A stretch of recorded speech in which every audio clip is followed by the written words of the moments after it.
అందరికీ నమస్కారం. మాది పశ్చిమ గోదావరి జిల్లా, ఆంధ్రప్రదేశ్ రాష్ట్రంలో పశ్చిమ గోదావరి జిల్లా పెనుగొండ గ్రామం, ఆచంట నియోజకవర్గం. ఈ పెనుగొండ క్షేత్రానికి చాలా ఫేమస్, ఎందుకంటే వాసవి కన్యకా పరమేశ్వర వారి జన్మస్థలం.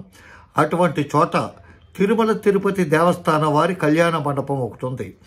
ఆ కళ్యాణ మండపానికి ఘోర అపచారం జరిపారు.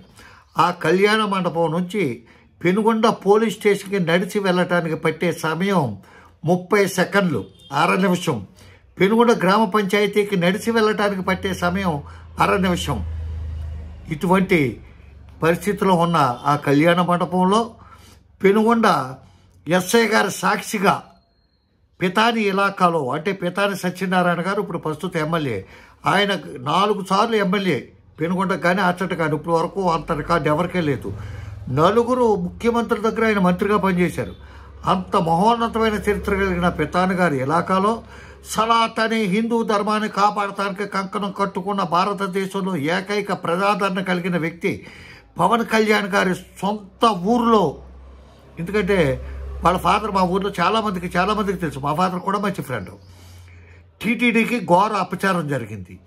అందుకని హిందూ ధర్మ పరిరక్షకులు, హిందువులు ప్రతి దానికి ముందు ప్రశ్నించే, అంటే డైరెక్ట్గా ప్రశ్నించరు, ఎక్కడో తిరుపతిలో జరిగిన గొడవలకి, అమెరికాలో జరిగిన గొడవలకి ప్రశ్నిస్తారు. మా ఆచంట నియోజకవర్గానికి సంబంధించిన జన సైనికులు ప్రత్యక్షంగా లోకలే అయితే పట్టించుకోరు. అటువంటి చిన్న చెత్త నియోజకవర్గ స్థాయి మనుషులు కాదు వాళ్ళు. దేశం ప్రపంచ స్థాయి కలిగిన మనుషులు కాబట్టి ప్రపంచంలో జరిగే ఇష్యూలు, రష్యా ఉక్రెయిన్ యుద్ధాల గురించి, శాటిలైటు వాటి గురించి తప్ప అంతర్జాతీయంగానే లేకపోతే అంతర్గ్రహాల విషయాలను డిస్కస్ చేయగల సమర్థులు కాబట్టి. ఎందుకంటే అంత ఎందుకు చెప్తానంటే, పెనుగొండలో జనార్దన స్వామి కళ్యాణ మండపం అని చెప్పి ఒక పెద్ద కళ్యాణ మండపం ఉంది. ఆ కళ్యాణ మండపంలో ఎప్పుడూ చాలా చాలా చాలా అతి తక్కువ కార్యక్రమాలు జరుగుతాయి. ఎందుకంటే అక్కడ ఒక నిబంధన అడ్డొస్తుంది, ఎన్వి పెట్టకూడదు అని చెప్పి.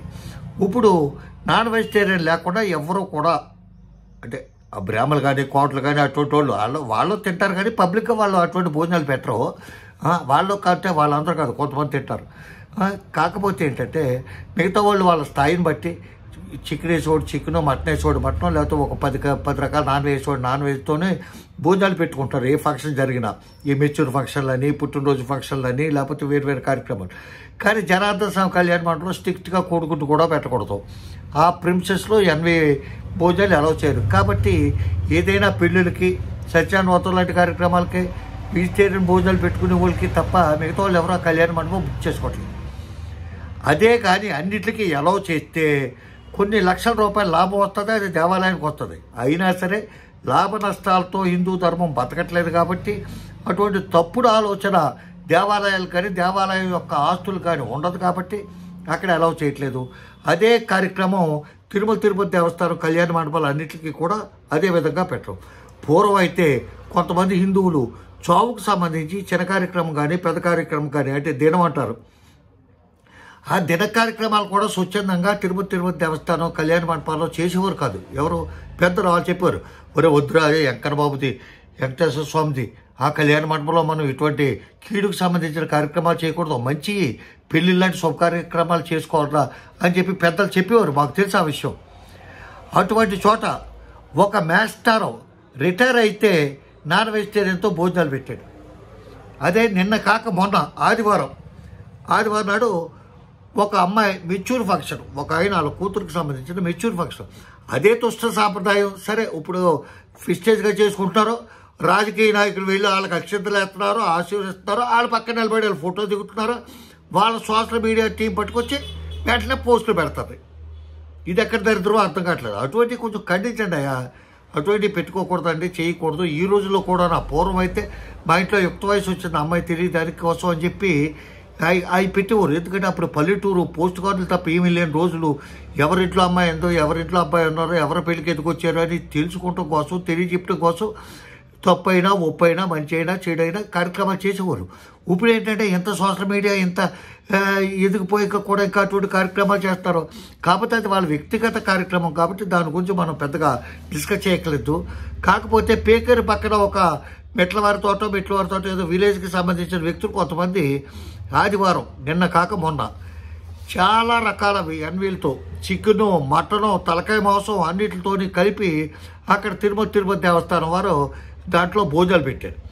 నేను ఇప్పుడు తమిళనాడులో పెనుగొండ ఎస్ఐ సాక్షిగాని ఎందుకు పెట్టానంటే, అక్కడ కళ్యాణ మండపంలో చోరులో తాలింపు ఎత్తే, మీకు తెలుసు కదా చోరులో తాలింపు ఎత్తారు, అక్కడ సుయ్యమని సౌండ్ వస్తుంది. ఆ సౌండ్ ఎస్ఐ గారికి కనపడుతుంది. అంత దగ్గరగా ఒక రోడ్డే అడ్డం, అంత దగ్గరగా ఉంటాడు. నేను ఎస్ఐ గారిని పర్టికులర్గా ఎందుకు చెప్తానంటే, ఆ కార్యక్రమం జరుగుతుందని చెప్పి ముందు రోజే నాకు తెలుసు కాబట్టి ఆయన ఫోన్ చేస్తే ఫోన్ లిఫ్ట్ చేయడు. ఆయన నా ఫోన్ పెనుగొండ ఎస్ఐ గారు, ఆచార్య ఎస్ఐ గారు ఇద్దరు కూడా ఫోన్ లిఫ్ట్ చేయరు. వాళ్ళు ఏంటంటే మా కర్మకాలు ఇలాగ ఎస్ఐ గారు చేస్తారు, కానీ అసలు మీరు డిఐజీ, ఐజీ, డీజీపీ స్థాయి వ్యక్తులు ఇటువంటి ప్లేడర్లకు ఏడర్ల ప్రతి ఏదో ఫోన్ చేస్తే మనం ఎత్తాలా అని ఒక అహంభావం, అంటే వాళ్ళు చాలా పెద్ద వ్యక్తులు, వాళ్ళు మనం ఏమనగలం. దాని గురించి ఒక 30 నిమిషాలు వీడియో చేస్తాను పర్టికులర్గా ఈ ఎస్ఐల గురించే.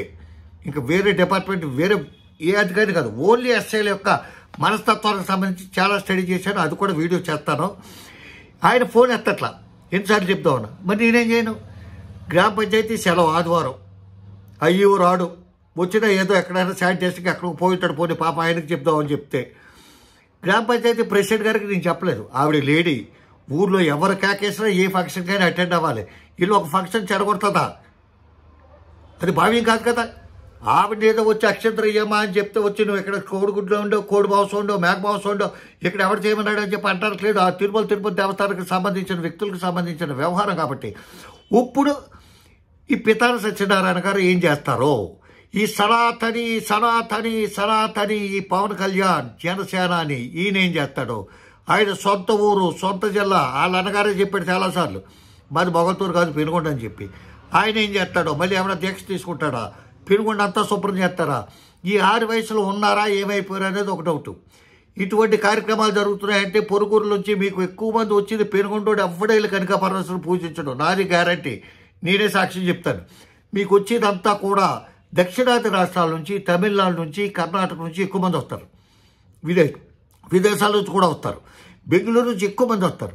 ఇటువంటి తప్పుడు పనులు, ఇటువంటి దరిద్ర పనులు పెనుగొండలో జరుగుతున్నాయంటే వాళ్ళు వస్తారా? వాళ్ళు వచ్చి ఆ వాసవిధాంలో కానీ, పెనుగొండ కనక పరమేశ్వర సత్రంలో కానీ, లేకపోతే అటువంటి చౌల్ట్రీస్లో కానీ దిగుతారా? ఏమో తిరుపతి దేవస్థానం వారి కళ్యాణ మండపంలోనే 80 పెట్టేస్తే ఇక్కడ పెట్టరని చెప్పి ఎలా నమ్ముతారు, ఎలా భావిస్తారు?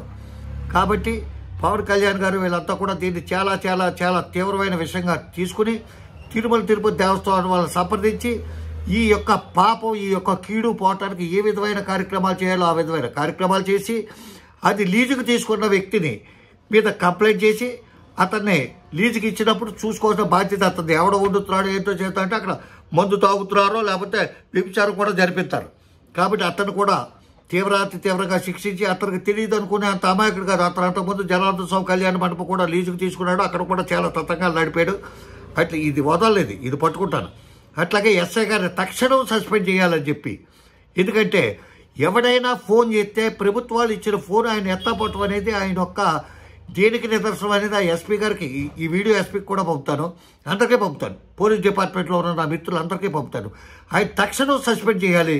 ఎందుకంటే అతనికి ఏమీ సంబంధం లేకపోతే ఆయన ఎందుకు ఎత్తడు?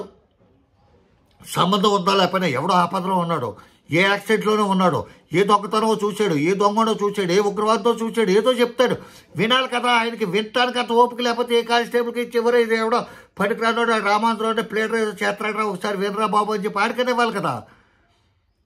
మిమ్మల్ని ప్రశ్నిస్తే మీరు మహా పెద్ద ఫోన్ కొట్టి కూర్చొని మీ ఎదురు కూడా చేతులు కట్టుకుని నిలబడే వాళ్ళు ఫోన్లు అయితే ఎత్తుతారా?